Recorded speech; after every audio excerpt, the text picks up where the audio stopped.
जगदम्बे की महात्म्य से जुड़े श्री दुर्गा सप्तशती पाठ के आज चतुर्थ अध्याय का प्रसंग हम आपको सुनाएंगे। इससे पूर्व हमने देखा लाल आंखें हुए क्रोध में भरी हुई दुर्गा माता ने किस प्रकार क्षण भर में महिषासुर जैसे दानव का वध कर दिया। महिषासुर के वध होने के बाद इंद्र आदि देवताओं द्वारा चतुर्थ अध्याय में हम जानेंगे किस प्रकार जगदम्बे की स्तुति की गई। ओम कालाभ्रभं कटाक्षैर्रि कुलभयदां मौली वन्दे दुरेखां शङ्खं चक्रं कृपाणं त्रिशिखमपि करेरुदुहन्तीं त्रिनेत्रां सिंहस्कन्धाधिरूढां त्रिभुवनमखिलं तेजसपूरयन्तीं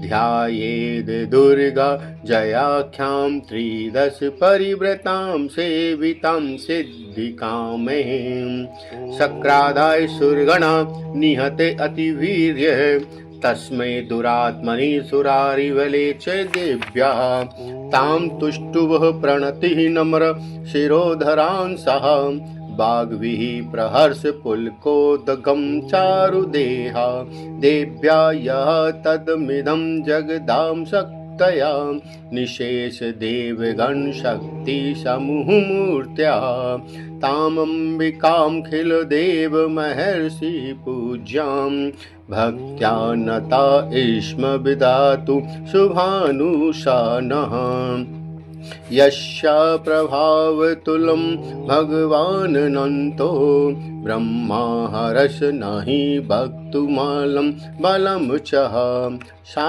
चण्डिकाखिल जगत् परिपालनाय नाशाय च शुभभयस्य मतिं करोतु या श्रीः स्वं सुकृतानां भवेष्वलक्ष्मीः पापात्मनां कृतधियां हृदयेषु बुद्धिः।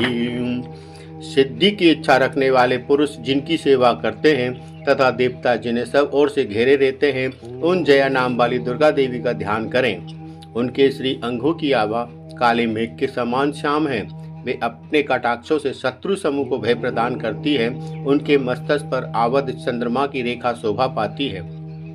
वे अपने हाथों में शंख चक्र कृपाण और त्रिशूल धारण करती है। उनके 3 नेत्र हैं। वे सिंह के कंधे पर चढ़ी हुई है और अपने तेज से तीनों लोगों को परिपूर्ण कर रही हैं। अब ऋषि कहते हैं, अत्यंत पराक्रमी दुरात्मा महिषासुर तथा उसकी दैत्य सेना के देवी के हाथ से मारे जाने पर इंद्र आदि देवता प्रणाम के लिए गर्दन कंधे झुकाकर उन भगवती दुर्गा का उत्तम वचनों द्वारा स्तवन करने लगे। उस समय उनके सुंदर अंगों में अत्यंत हर्ष के कारण रोमांच हो आया था। देवता बोले, संपूर्ण देवताओं की शक्ति का समुदाय ही जिनका स्वरूप है तथा दिन देवी ने अपनी शक्ति से संपूर्ण जगत को व्याप्त कर रखा है, समस्त देवताओं और महर्षियों की पूजनीय उस जगदम्बा को हम भक्तिपूर्वक और नमस्कार करते हैं। वे हम लोगों का कल्याण करें। जिनके अनुपम प्रभाव और बल का वर्णन करने में भगवान शेषनाग, ब्रह्मा जी तथा महादेव जी भी समर्थ नहीं हैं, वे भगवती चंडिका संपूर्ण जगत का पालन एवं अशुभ भय का नाश करने का विचार करें। जो पुण्यात्माओं के घरों में स्वयं ही लक्ष्मी रूप से और पापियों के यहाँ दरिद्रता रूप से सदा शुद्ध अंतकरण वाले पुरुषों के हृदय में बुद्धि रूप से, सत्पुरुषों में श्रद्धा रूप से तथा कुलीन मनुष्य में लज्जा रूप से निवास करती हैं, उन आप भगवती दुर्गा को हम नमस्कार करते हैं। देवी, आप संपूर्ण विश्व का पालन कीजिए। देवी, आपके इस अचिंत्य रूप असुरों का नाश करने वाली भारी पराक्रम तथा समस्त देवताओं और दैत्यों के समक्ष युद्ध में प्रकट किए हुए आपके अद्भुत चरित्रों का हम किस प्रकार वर्णन करें। आप संपूर्ण जगत की उत्पत्ति में कारण हो। आप में सत्वगुण, रजोगुण और तमोगुण ये तीनों गुण मौजूद है, तो भी दोषों के साथ आपका संसर्ग नहीं जान पड़ता। भगवान विष्णु और महादेव जी आदि देवता भी आपका पार नहीं पाते। आप ही सबका आश्रय है। ये समस्त जगत आपका अंशभूत है, क्योंकि आप सबकी आदिभूत अव्याकृता पराप्रकृति हैं। देवी, संपूर्ण यज्ञों में जिसके उच्चारण से सब देवता तृप्ति लाभ करते हैं, वे स्वाहा आप ही हैं। इसके अतिरिक्त आप पितरों की भी तृप्ति का कारण है, अतएव सब लोग आपको स्वधा भी कहते हैं। देवी, जो मोक्ष की प्राप्ति का साधन है, अचिंत्य महाव्रत स्वरूपा है, समस्त दोषों से रहित, जितेंद्रिय, तत्व को ही सार वस्तु मानने वाला तथा मोक्ष की अभिलाषा रखने वाली मुनिजन जिनका अभ्यास करते हैं, वे भगवती पराविद्या आप ही हैं। आप सब स्वरूपा हैं। अत्यंत निर्मल ऋग्वेद, यजुर्वेद और उद्गीत के मनोहर पदों के पाठ से युक्त सामवेद का भी आधार आप ही हैं। आप देवी त्रय, तीनों वेदों और भगवती 6 ऐश्वर्य से युक्त हैं। इस विश्व की उत्पत्ति एवं पालन के लिए आप ही वार्ता यानी खेती और आजीविका के रूप में प्रकट हुई हैं। आप संपूर्ण जगत की घोर पीड़ा का नाश करने वाली हैं। देवी, जिसके समस्त शास्त्रों के सार का ज्ञान होता है, वह मेगा शक्ति आप ही हैं। दुर्गम भव सागर से पार उतारने वाली नौका रूप दुर्गा देवी भी आप ही हैं। आपकी कहीं आसक्ति नहीं है। केटव के शत्रु भगवान विष्णु के वक्ष स्थल में एकमात्र निवास करने वाली भगवती लक्ष्मी तथा भगवान चंद्रशेखर द्वारा सम्मानित गौरी देवी भी आप ही हैं।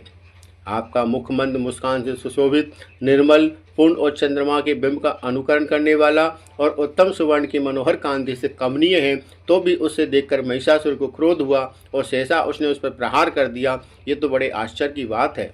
देवी, वही मुख जब क्रोध से युक्त होने पर उदय काल के चंद्रमा की भांति लाल और तनी हुई भुहों के कारण विकराल हो उठा और उसे देखकर जो महिषासुर के प्राण तुरंत नहीं निकल गए, ये उससे भी बढ़कर आश्चर्य की बात है, क्योंकि क्रोध में भरे हुए यमराज को देखकर भला कौन जीवित रह सकता है। देवी, आप प्रसन्न हो। परमात्मा स्वरूप आपके प्रसन्न होने पर जगत का अभ्युदय होता है और क्रोध में भर जाने पर आप तत्काल ही कितने कुलों का सर्वनाश कर डालती हो। ये बात अभी अनुभव में आई है, क्योंकि महिषासुर की यह विशाल सेना क्षण भर में आपके क्रोध से नष्ट हो गई। सदा अभ्युदय प्रदान करने वाली आप जिन पर प्रसन्न रहती हैं, वे ही देश में सम्मानित है। उन्हीं को धन यश की प्राप्ति होती है, उन्हीं का धर्म कभी शिथिल नहीं होता तथा वे ही अपने हष्ट पुष्ट स्त्री पुत्र भृत्यों के साथ धन्य माने जाते हैं। देवी, आपकी ही कृपा से पुण्यात्मा पुरुष प्रतिदिन अत्यंत श्रद्धापूर्वक सदा सब प्रकार के धर्म अनुकूल कर्म करता है और उसके प्रभाव से स्वर्गलोक में जाता है। इसलिए आप तीनों लोकों में निश्चय ही मनोवांछित फल देने वाली हैं।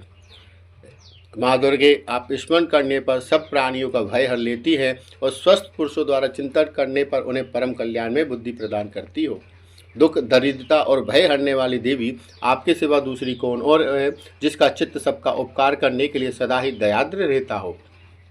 देवी, इन राक्षसों के मारने से संसार को सुख मिले तथा ये राक्षस चिरकाल तक नरक में रहने के लिए भले ही पाप करते हों, इस समय संग्राम में मृत्यु को प्राप्त होकर स्वर्गलोक में जाएं, निश्चय ये सोचकर आप शत्रुओं का वध करती हो।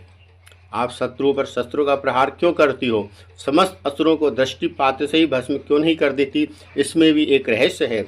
ये शत्रु भी हमारे शस्त्रों से पवित्र होकर उत्तम लोकों में जाएं, इस प्रकार उनके प्रति भी आपका विचार अत्यंत उत्तम रहता है। खड़क के तेज पुंज की भयंकर दीप्ति तथा आपके त्रिशूल के अग्रभाग की घनीभूत प्रवाह से चौंधिया का जो असुरों की आंखें नहीं फूट गई, उसमें कारण यही था, वे मनोहर रश्मियों से युक्त चंद्रमा के समान आनंद करने वाले आपके इस सुंदर मुख का दर्शन करते थे। देवी, आपका शील दुराचारियों के बुरे बर्ताव को भी दूर करने वाला है। साथ ही ये रूप ऐसा है जो कभी चिंतन में नहीं आ सकता और जिसकी कभी दूसरों से तुलना भी नहीं हो सकती। आपका बल और पराक्रम भी तो उन दैत्यों का नाश करने वाला है जो कभी देवताओं के पराक्रम को नष्ट कर चुके थे।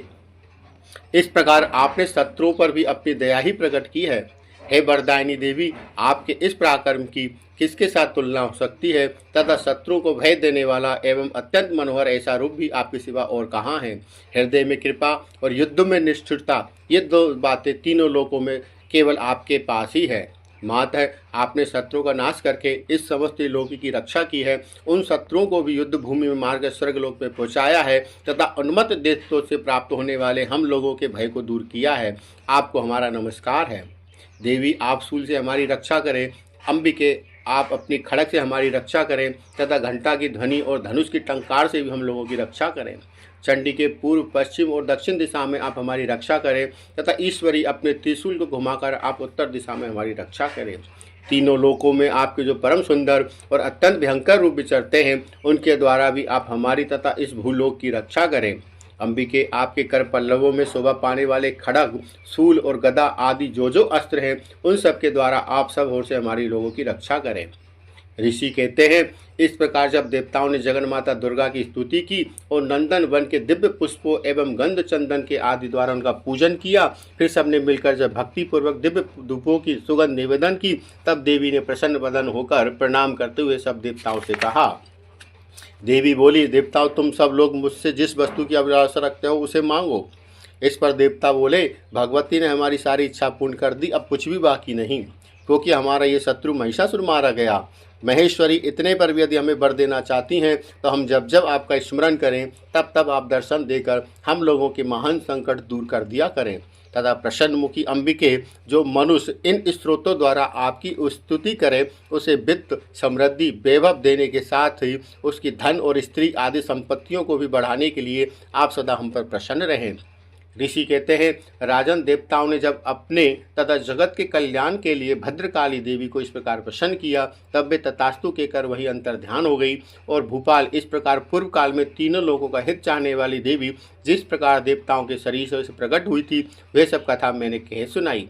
अब पुण्य देवताओं का उपकार करने वाली वे देवी दुष्ट दैत्यों तथा शुंभ निशुंभ का वध करने एवं सब लोगों की रक्षा करने के लिए गौरी देवी के शरीर से जिस प्रकार प्रकट हुई थी वे सब प्रसंग मेरे मुँह से सुनो, मैं उसका तुमसे यथावत वर्णन करता हूँ।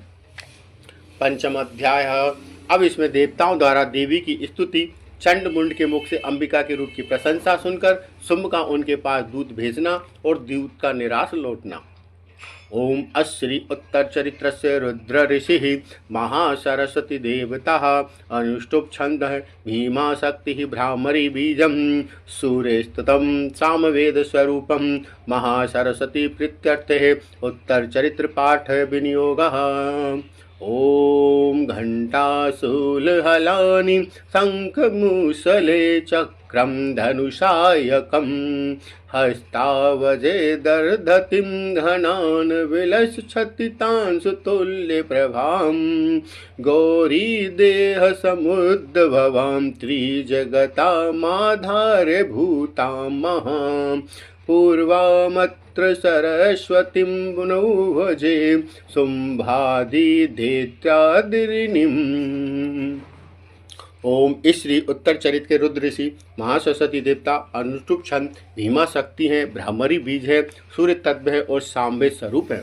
महासरस्वती की प्रसन्नता के लिए उत्तर चरित के पाठ में इसका विनियोग किया जाता है, जो अपने कर कमलों में घंटा, शूल, हल, शंख, मूसल, चक्र, धनुष और बाण धारण करती है और शरद ऋतु के शोभा संपन्न चंद्रमा के समान जिनकी मनोहर कांति है, जो तीनों लोकों की आधारभूता और शुंभ आदि दैत्यों का नाश करने वाली है, तथा गौरी के शरीर से जिनका प्राकट हुआ उन महासरस्वती देवी का मैं निरंतर भजन करता हूँ।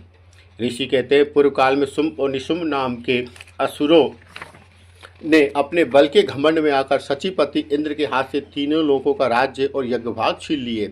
वे ही दोनों सूर्य, चंद्रमा, कुबेर, यम और वरुण के अधिकार का उपयोग करने लगे और वायु और अग्नि का कार्य भी करने लगे। उन दोनों ने सब देवताओं को अपमानित, राजभ्रष्ट और पराजित तथा अधिकारहीन करके स्वर्ग से निकाल दिया। उन दोनों महान असुरों से तिरस्कृत देवताओं ने अपराजिता देवी का स्मरण किया और सोचा, जगदम्बा ने हम लोगों को वर दिया था कि आपत्ति काल में स्मरण करने पर मैं तुम्हारे सब आपत्तियों का तत्काल नाश कर दूंगी। यह विचार कर देवता गिरिराज हिमालय पर गए और वहाँ भगवती विष्णु माया की स्तुति करने लगे। देवता बोले, देवी को नमस्कार है, महादेवी शिवा को सर्वदा नमस्कार, प्रकृति एवं भद्रा को प्रणाम है। हम लोग नियम पूर्वक जगदम्बा को नमस्कार करते हैं, रुद्रा को नमस्कार है, नित्या, गौरी एवं धात्री को बारंबार नमस्कार है, ज्योत्स्नामयी, चंद्र रूपिणी एवं सुख स्वरूपा देवी को सतत प्रणाम है। शरणागतों का कल्याण करने वाली वृद्धि एवं सिद्धि रूपा देवी को हम बारंबार नमस्कार करते हैं।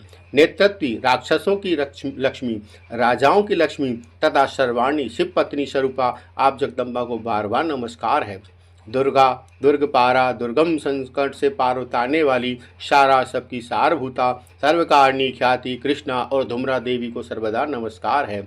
अत्यंत सोम तथा अत्यंत रौद्रूपा देवी को हम नमस्कार करते हैं, उन्हें हमारा बारंबार प्रणाम है। जगत की आधारभूता कृति देवी को बारंबार नमस्कार है। जो देवी सब प्राणियों में विष्णु माया के नाम से कही जाती है, उनको नमस्कार, उनको नमस्कार, उनको बारंबार नमस्कार है। जो देवी सब प्राणियों में चेतना कहलाती है, उनको नमस्कार, उनको नमस्कार, उनको बारंबार नमस्कार है। जो देवी सब प्राणियों में बुद्धि रूप से स्थित है, उनको नमस्कार, उनको नमस्कार, उनको बारंबार नमस्कार है। जो देवी सब प्राणियों में निद्रा रूप से स्थित है उनको नमस्कार, उनको नमस्कार, उनको बारंबार नमस्कार है। और जो देवी सब प्राणियों में क्षुधा रूप से स्थित है उनको नमस्कार, उनको नमस्कार, उनको बारंबार नमस्कार है। जो देवी सब प्राणियों में छाया रूप से स्थित है उनको बारंबार नमस्कार है। जो देवी सब प्राणियों में शक्ति रूप से स्थित है उनको नमस्कार, उनको बारंबार नमस्कार है। जो देवी सब प्राणियों में तृष्णा रूप से स्थित है उनको नमस्कार, उनको बारंबार नमस्कार है। जो देवी सब प्राणियों में शांति यानी क्षमा रूप से स्थित है उनको नमस्कार, उनको बारंबार नमस्कार है। जो देवी सब प्राणियों में जाति रूप से स्थित है उनको नमस्कार, उनको बारंबार नमस्कार है। जो देवी सब प्राणियों में लज्जा रूप से स्थित है उनको नमस्कार, उनको नमस्कार, उनको बारंबार नमस्कार है। जो देवी सब प्राणियों में शांति रूप से स्थित है उनको नमस्कार, उनको बारंबार नमस्कार है। जो देवी सब प्राणियों में श्रद्धा रूप से स्थित है उनको नमस्कार, उनको नमस्कार, उनको बारंबार नमस्कार है। जो देवी सब प्राणियों में कांति रूप से स्थित है उनको नमस्कार, उनको बारंबार नमस्कार है। जो देवी सब प्राणियों में लक्ष्मी रूप से स्थित है उनको नमस्कार, उनको नमस्कार, उनको बारंबार नमस्कार है। जो देवी सब प्राणियों में वृत्ति रूप से स्थित है उनको नमस्कार, उनको नमस्कार, उनको बारंबार नमस्कार है। जो देवी सब प्राणियों में स्मृति रूप से स्थित है उनको नमस्कार, उनको नमस्कार, उनको बारंबार नमस्कार है। जो देवी सब प्राणियों में दया रूप से स्थित है उनको नमस्कार, उनको नमस्कार, उनको बारंबार नमस्कार है। जो देवी सब प्राणियों में तुष्टि रूप से स्थित है उनको नमस्कार, उनको नमस्कार, उनको बारंबार नमस्कार है। जो देवी सब प्राणियों में माता के रूप में स्थित है उनको नमस्कार, उनको नमस्कार, उनको बारंबार नमस्कार है। जो देवी सब प्राणियों में भ्रांति रूप से स्थित है उनको नमस्कार, उनको नमस्कार, उनको बारंबार नमस्कार है। जो जीवों के इंद्रिय भर की अधिक राष्ट्रीय देवी एवं सब प्राणियों में सदा व्याप्त रहने वाली हैं उन व्याप्ति देवी को बारंबार नमस्कार है। जो देवी चैतन्य रूप से संपूर्ण जगत को व्याप्त करके स्थित है उनको नमस्कार, उनको बारंबार नमस्कार है। पूर्व काल में अपने अभिष्ट की प्राप्ति होने से देवताओं ने जिनकी स्तुति की तथा देवराज इंद्र ने बहुत दिनों तक जिनका सेवन किया वे कल्याण की साधन भूता ईश्वरी हमारा कल्याण और मंगल करे तथा सारी आपत्तियों का नाश कर डाले। और दंड दैत्यों से सताए हुए हम सभी देवता जिन परमेश्वरी को इस समय नमस्कार करते हैं तथा जो भक्ति से विनम्र पुरुषों द्वारा स्मरण करने पर तत्काल ही संपूर्ण विपत्तियों का नाश कर देती है, वे जगदम्बा हमारा संकट दूर करें। इस प्रकार ऋषि कहते हैं, राजन जब देवता स्तुति कर रहे थे उसी समय पार्वती देवी गंगा जी के जल में स्नान करने के लिए वहां आई। उन सुंदर भौं वाले भगवती ने देवताओं से पूछा, आप लोग यहाँ किसकी स्तुति करते हैं? तब उन्हीं के शरीर को से प्रकट हुई शिवा देवी बोली, शुंभ दैत्य से तिरस्कृत और युद्ध में निशुंभ से पराजित हो यहाँ एकत्रित हुए समस्त देवता ये मेरी ही स्तुति कर रहे हैं। पार्वती जी के शरीर कोश से अंबिका का प्रादुर्भाव हुआ था, इसलिए वे समस्त लोकों में कौशिकी कही जाती हैं। कौशिकी के प्रकट होने के बाद पार्वती देवी का शरीर काले रंग का हो गया, अतः वे हिमालय पर रहने वाली कालिका देवी के नाम से विख्यात हुई। तदंतर शुंभ निशुंभ ने भ्रत चंड मुंड वहां आए और उन्होंने परम मनोहर रूप धारण करने वाली अंबिका देवी को देखा। फिर वे शुंभ के पास जाकर बोले, महाराज, एक अत्यंत मनोहर स्त्री जो अपनी दिव्य कांति से हिमालय को प्रकाशित कर रही है, वैसा उत्तम रूप कहीं किसी में भी नहीं देखा होगा। अश्रेषर पता लगाइए वह देवी कौन है और उसे ले लीजिए। स्त्रियों में तो वह रत्न है, उसका प्रत्येक अंग बहुत ही सुंदर और अपने श्री अंगों की प्रभा से संपूर्ण दिशाओं में प्रकाश फैला रही है। दैत्यराज, अभी वह हिमालय पर ही मौजूद है, आप उसे देख सकते हैं। प्रभु, तीनों लोकों में मणि, हाथी, घोड़े आदि जितने भी रत्न हैं वे इस समय आपके घर में शोभा पाते हैं। हाथियों में रत्नभूत ऐरावत, यह पारिजात का वृक्ष और ये उच्च श्रवा घोड़ा, ये सब आपने इंद्र से ले लिया है। हंसों से जुता हुआ विमान भी आपके आंगन में शोभा पाता है। ये रत्नभूत अद्भुत विमान जो पहले ब्रह्मा जी के पास था अब आपके यहाँ लाया गया है। यह महापद्म नामक निधि आप कुबेर से छीन लाए हैं और समुद्र ने भी आपको किंचलग्नि नामक की माला भेंट की है जो केसरों से सुशोभित है और जिसके कमल कभी कुमलाते नहीं। सुवर्ण की वर्षा करने वाला वरुण का छत्र भी आपके घर में शोभा है पाता है और ये श्रेष्ठ रथ जो पहले प्रजापति के अधिकार में था अब आपके पास मौजूद है। दैत्योसर, मृत्यु की उत्क्रांतिता नाम वाली शक्ति भी आपने छीन ली है तथा वरुण का पास और समुद्र में होने वाले सब प्रकार के रत्न आपके भाई निशुंभ के अधिकार में हैं। अग्नि ने भी स्वतः शुद्ध किए हुए 2 वस्त्र आपकी सेवा में अर्पित किए हैं। दैत्यराज, इस प्रकार सभी रत्न आपने एकत्रित कर लिए हैं। फिर ये जो स्त्रियों में रत्न रूपी कल्याणमयी देवी है इसे आप क्यों नहीं धारण करते? इस प्रकार ऋषि कहते हैं कि चंड मुंड का ये वचन सुनकर शुंभ ने महादैत्य सुग्रीव को दूत बनाकर उस देवी के पास भेजा और कहा, तुम मेरी आज्ञा से उसके सामने ये बातें कहना और ऐसा उपाय करना जिससे प्रसन्न होकर शीघ्र ही यहाँ आ जाए। वह दूत पर्वत के अत्यंत रमणीय प्रदेश में गया जहाँ देवी मौजूद थी। वह मधुर वाणी में कोमल वचन से बोलने लगा। अब इस प्रकार शुंभ का दूत बोला, देवी दैत्यराज शुंभ इस समय तीनों लोकों के परमेश्वर हैं। मैं उन्हीं का भेजा हुआ दूत हूँ और यहाँ तुम्हारे पास ही आया हूँ। उनकी आज्ञा सदा सब देवता एक स्वर से मानते हैं और कोई उसका उल्लंघन नहीं कर सकता। वे संपूर्ण देवताओं को परास्त कर चुके हैं। उन्होंने तुम्हारे लिए जो संदेश दिया है उसे सुनो। संपूर्ण त्रिलोकी मेरे अधिकार में है। देवता भी मेरी आज्ञा के अधीन चलते हैं और संपूर्ण यज्ञों के भागों को मैं ही पृथक पृथक भोगता हूँ। तीनों लोकों में जितने श्रेष्ठ रत्न हैं वे सब मेरे अधिकार में हैं और देवराज इंद्र वाहन ऐरावत जो हाथियों में रत्न के समान है मैंने छीन लिया है। क्षीर सागर का मंथन करने से जो अश्वरत्न उच्चश्रवा प्रकट हुआ था उसे देवताओं ने मेरे पैरों पर पकड़कर समर्पित किया है। सुंदरी, उनके सिवा और भी जितने रत्नभूत पदार्थ देवताओं गंधर्वों और नागों के पास थे वे सब मेरे पास आ गए हैं। देवी, हम लोग तुम्हें संसार की स्त्रियों में रत्न मानते हैं, अतः तुम हमारे पास आओ, क्योंकि रत्नों का उपभोग करने वाले हम ही हैं। चंचल कटाक्ष वाली सुंदरी, तुम मेरी या मेरे भाई पराक्रमी निशुम्भ की सेवा में आओ, क्योंकि तुम रत्न स्वरूपा हो। मेरा वरण करने से तुम्हें तुलना रहित महान ईश्वर की प्राप्ति होगी। अपनी बुद्धि से विचार कर तुम मेरी पत्नी बन जाओ। फिर ऋषि बोले, दूत के यो कहने पर कल्याणमयी भगवती दुर्गा देवी जो इस जगत को धारण करती है मन ही मन गंभीर भाव से मुस्कुराई और इस प्रकार बोली। देवी ने कहा, दूत, तुमने सत्य कहा, इसमें तनिक भी मिथ्या नहीं। शुंभ तीन लोकों का स्वामी है और निशुंभ भी उसी के समान पराक्रमी, किंतु मैंने एक प्रतिज्ञा कर ली है, उसे मिथ्या कैसे करूं? मैंने अपनी अल्प बुद्धि के कारण पहले से ही जो प्रतिज्ञा कर रखी है उसे सुनो। जो मुझे संग्राम में जीत लेगा और जो मेरे अभिमान को चूर्ण कर देगा, संसार में जो मेरे समान बलवान होगा वही मेरा स्वामी होगा। इसलिए शुंभ अथवा महादैत्य निशुंभ स्वयं यहाँ पधारे और मुझे जीत कर शीघ्र ही मेरा पानी ग्रहण कर ले, इसमें विलंब की क्या आवश्यकता? दूत बोला, देवी, तुम घमंड में भरी हो, मेरे सामने ऐसी बातें ना करो। तीनों लोकों में कौन ऐसा पुरुष है जो शुंभ निशुंभ के सामने खड़ा हो सके? देवी, अन्य दैत्यों के सामने भी सारे देवता युद्ध में नहीं ठहर सकते, फिर तुम अकेली स्त्री होकर कैसे ठहर सकती हो? जिन शुंभ आदि दैत्यों के सामने इंद्र आदि सब देवता भी युद्ध में खड़े नहीं हुए, उनके सामने तुम स्त्री होकर कैसे जाओगी? इसलिए तुम मेरे कहने से ही शुंभ निशुंभ के पास चली चलो। ऐसा करने से तुम्हारे गौरव की रक्षा होगी, अन्यथा जब वे केस पकड़कर घसीटेंगे तब तुम्हें अपनी प्रतिष्ठा खोकर जाना पड़ेगा। दूत के ये वचन सुनने के बाद देवी ने कहा, तुम्हारा कहना ठीक है, शुंभ बलवान है और निशुंभ भी बड़े पराक्रमी, किंतु क्या करूं? मैंने पहले बिना सोचे समय प्रतिज्ञा कर ली। अब तुम जाओ और मैंने तुमसे जो कहा है ये सब दैत्यराज से आदरपूर्वक कहना, फिर जो उचित हो वो जान पड़े वही करना। वो सच्चे दरबार की जो, बोल दुर्गा माता की जो। इससे आगे अब हम छठे अध्याय में दुर्गा सप्तशती का पाठ करेंगे। जय माता दी।